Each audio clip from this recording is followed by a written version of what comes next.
Shalom, salam sejahtera, salam kebajikan, dan salam sehat bagi kita semua yang Tuhan kasihi. Kita akan mendengarkan kebenaran firman Tuhan, tetapi kita terlebih dahulu berdoa. Terima kasih ya Tuhan buat segala kebaikan-Mu dalam hidup kami. Saat ini kami akan mendengarkan firman-Mu. Ajari kami supaya menghidupi firman-Mu. Dalam nama Yesus kami berdoa. Amin.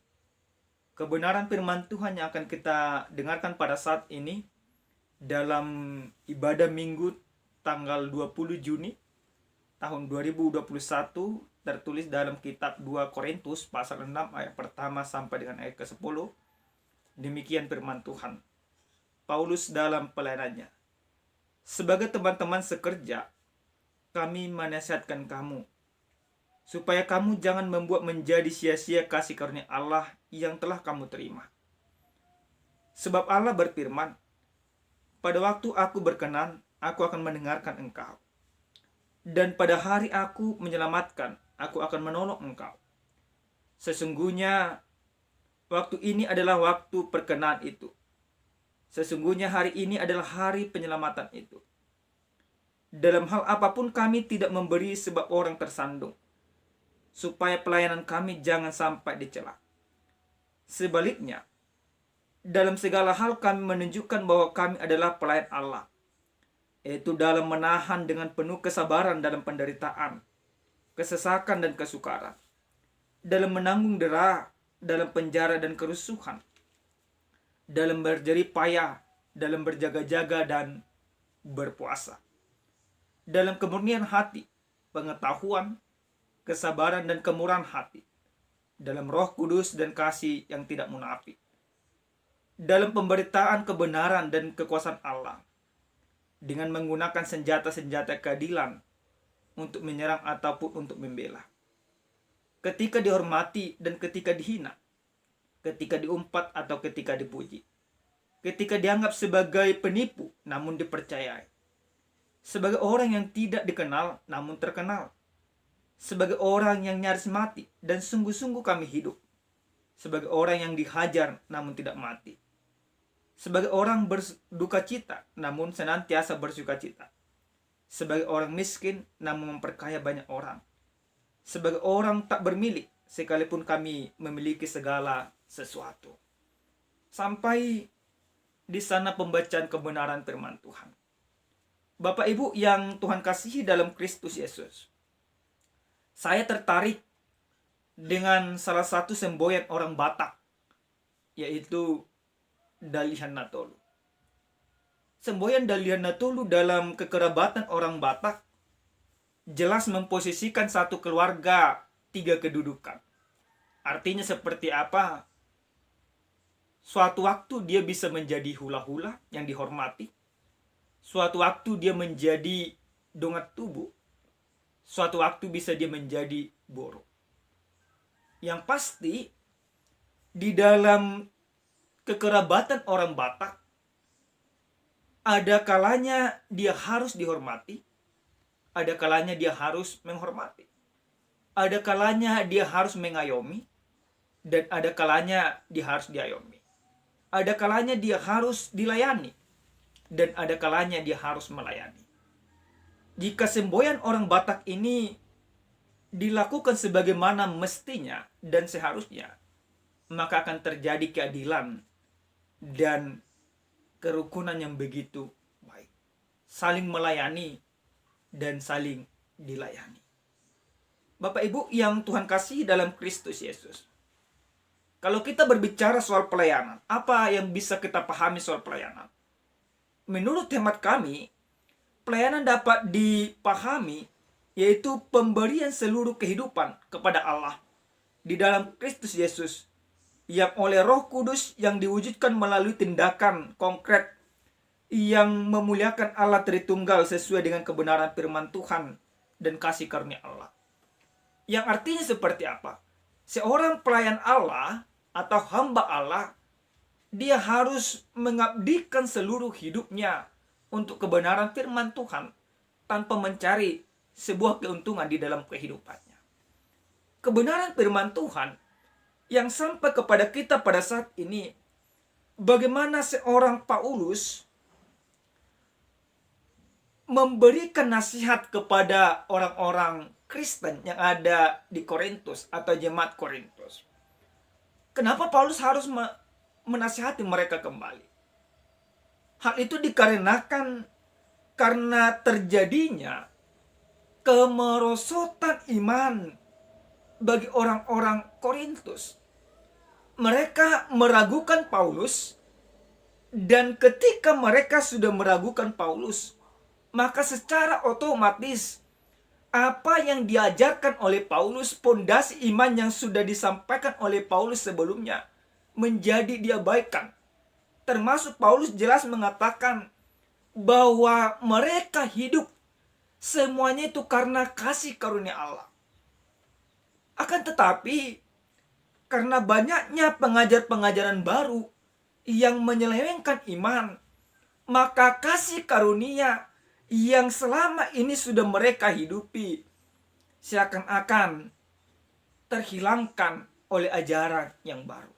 Ajaran yang baru tidak menjadikan mereka semakin teguh beriman kepada Tuhan, tetapi justru menjadikan iman mereka menyeleweng dari kebenaran firman Tuhan.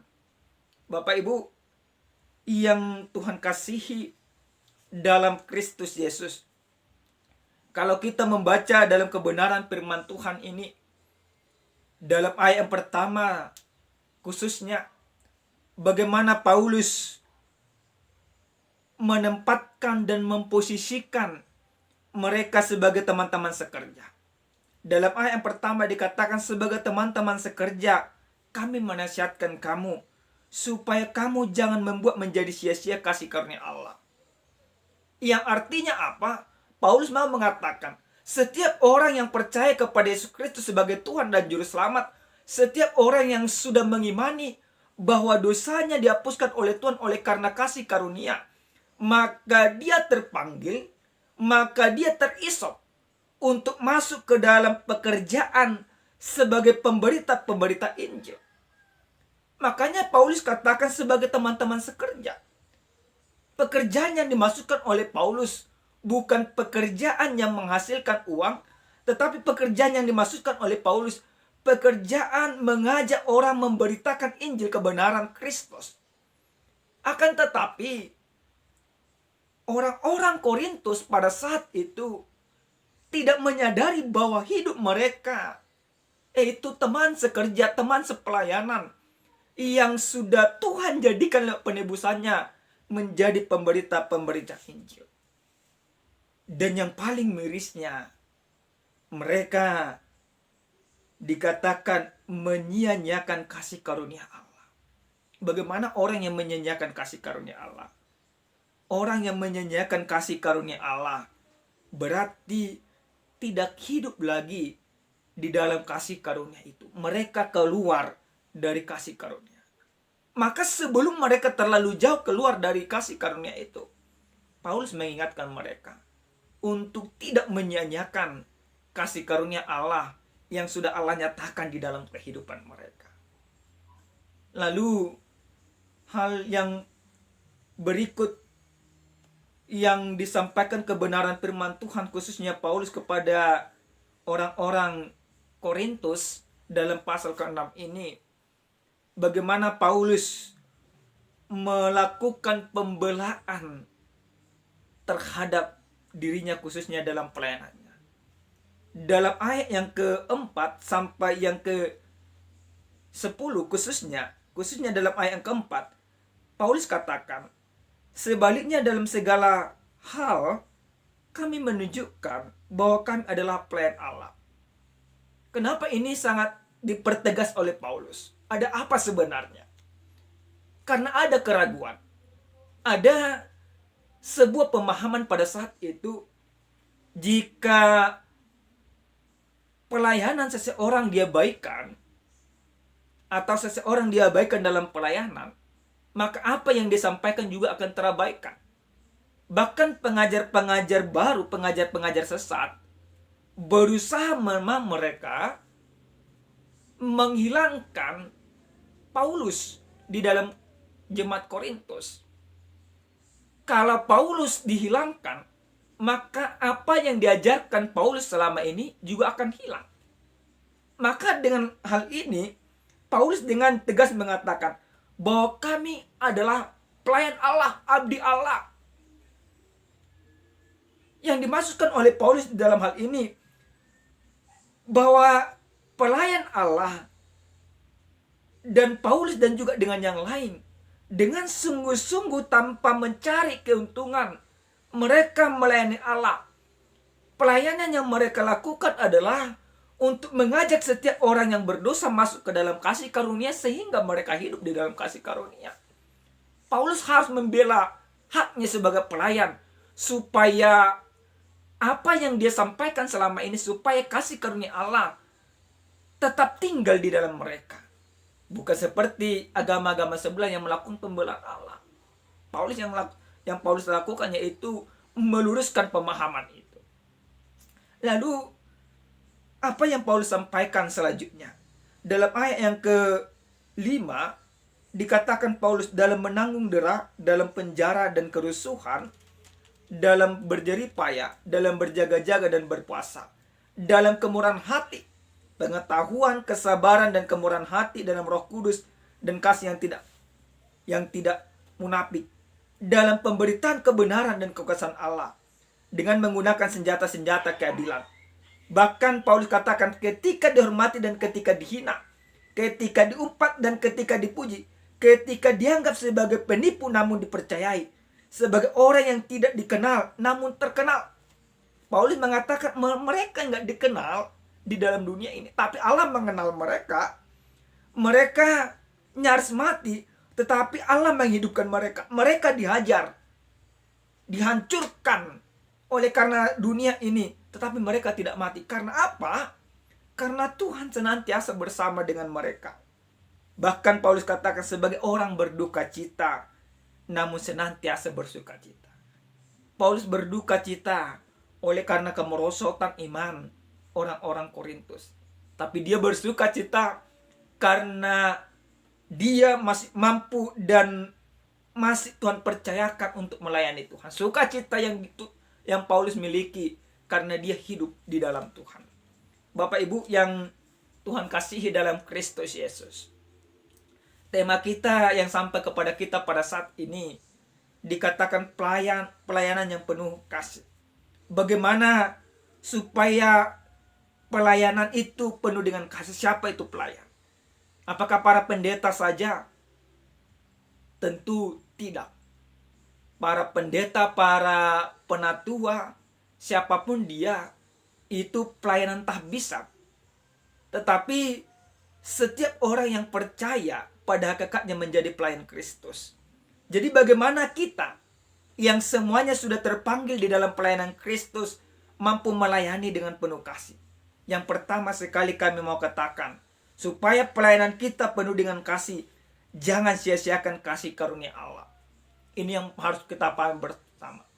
Bagaimana kita mampu melakukan kebenaran, mampu melakukan keadilan, mampu menolong orang ketika kita tidak hidup di dalam kasih karunia.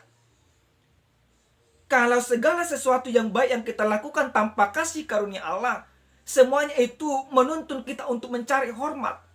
Tetapi segala sesuatu yang kita lakukan di dalam kasih karunia Allah, maka semuanya itu tidak kita peruntukkan untuk mencari hormat kepada kita. Maka pelayanan, perbuatan yang kita lakukan, semuanya itu mencerminkan kehidupan kita bahwa kasih karunia Allah dan bahwa kita sudah hidup di dalam kasih karunia Allah. Itu yang pertama. Yang kedua, jangan menjadi batu sandungan kepada orang lain. Bapak Ibu, sering sekali kita di dalam pelayanan kita, di dalam kehidupan kita, di dalam keberimanan kita menjadi batu sandungan. Paulus di dalam kebenaran firman Tuhan ini tentu menginginkan setiap orang yang percaya jangan menjadi batu sandungan, tetapi harus menjadi berkat. Sering sekali memang kehidupan kita, dia pintar berkhotbah, atau dia senantiasa berdoa setiap hari Minggu, dia senantiasa mempermuliakan Tuhan di rumahnya, doanya sampai kedengaran kemana-mana. Tetapi cerminan hidupnya tidak mencerminkan sebagai orang berdoa. Dia hidup menipu, dia melakukan pekerjaan kotor, dia mencela suaminya atau istrinya, dia menghilangkan keadilan dan lain sebagainya.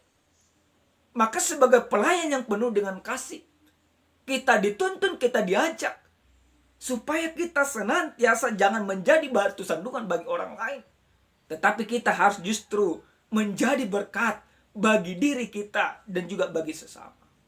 Yang ketiga, bagaimana supaya kita menjadi pelayan yang penuh kasih.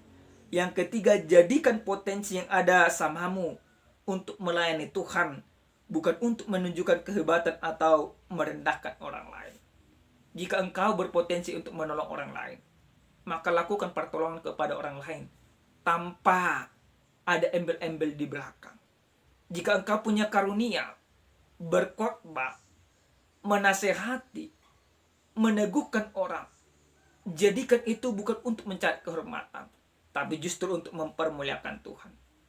Banyak sekarang ini orang-orang Kristen, khususnya para pelayan-pelayan gerejawi, dia menyombongkan dirinya di dalam kehidupan. Molodang alen nyau, dan bumerdalan kor amai, dan bumerdalan kor inai, dan dengan musik di gereja kalian asik. Sebagai pelayan yang penuh dengan kasih, jangan perkatakan lagi itu di dalam kehidupanmu. Karena Kristus yang sudah merendahkan dirinya serendah-rendahnya, mengangkat martabatmu. Ketika martabat kita sudah diangkat dari lumpur dosa, bukan berarti kita mau dijadikan menjadi orang sombong. Tapi justru Tuhan mau menjadikan kita orang yang rendah hati. Tuhan memberikan segala potensi dan kemampuan kepada kita untuk menolong orang lain, untuk mempermuliakan Tuhan, bukan untuk merendahkan satu sama lain. Pelayan yang penuh dengan kasih itu menjadikan segala potensi yang ada padanya untuk kemuliaan nama Tuhan. Bapak Ibu, yang terakhir sekali, kami mempunyai satu cerita. Ada seorang pendeta, biasanya memang di dalam gereja arus utama, Lutheran, Calvinis, dan lain sebagainya, terjadi mutasi pendeta. Dari tempat ini beberapa tahun kemudian akan pindahkan ke tempat lain. Maka pada saat itu ada seorang pendeta yang sudah sangat senior. Sudah waktunya dia berpindah tempat ke sebuah gereja yang begitu besar, yang begitu mewah.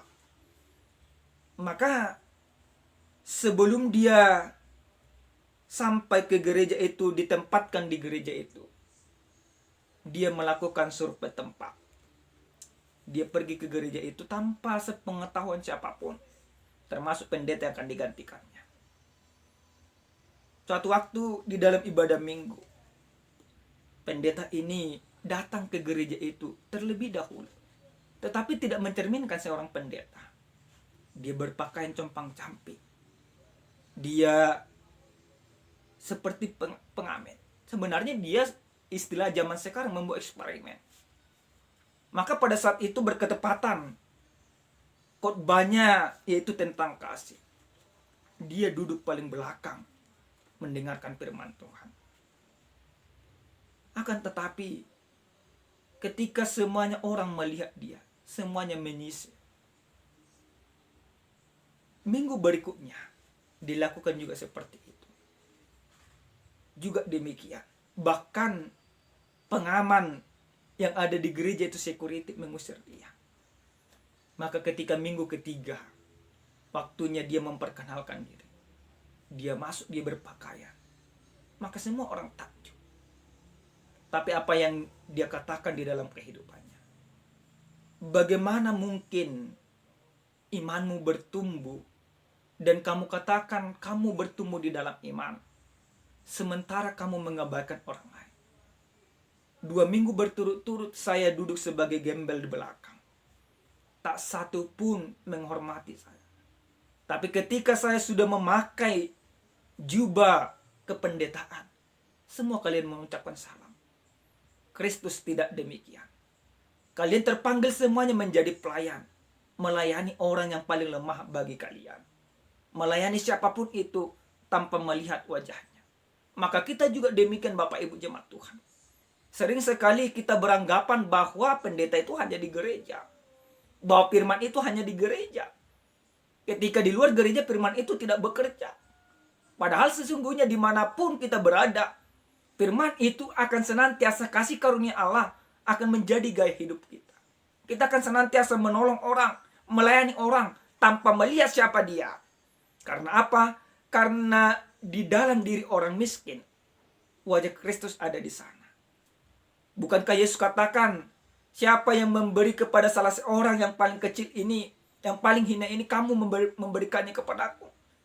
Wujud dan gambaran Allah, gambaran Yesus Kristus berada di mana-mana. Maka layani orang lain dengan sungguh-sungguh, dengan takut akan Tuhan. Jadilah pelayan Tuhan di dalam rumah tanggamu, di dalam pekerjaanmu, dimanapun kamu berada. Amin, kita berdoa. Terima kasih ya Tuhan kami, Tuhan yang maha baik, buat segala kebaikan dan kemurahan-Mu dalam hidup kami. Benar ya Tuhan, Engkau memanggil kami, menjadikan kami menjadi pelayan-Mu. Ajarin kami supaya melayani-Mu dengan sungguh-sungguh dalam setiap aspek kehidupan kami. Terima kasih Bapa, kasih karunia sudah Engkau berikan dalam Yesus Kristus. Biarkan kasih karunia itu berdiam di dalam diri kami, dan kami lakukan di dalam kehidupan kami. Dalam Kristus Yesus, jadilah kehendak-Mu dalam hidup kami. Amin. Shalom, Tuhan memberkati.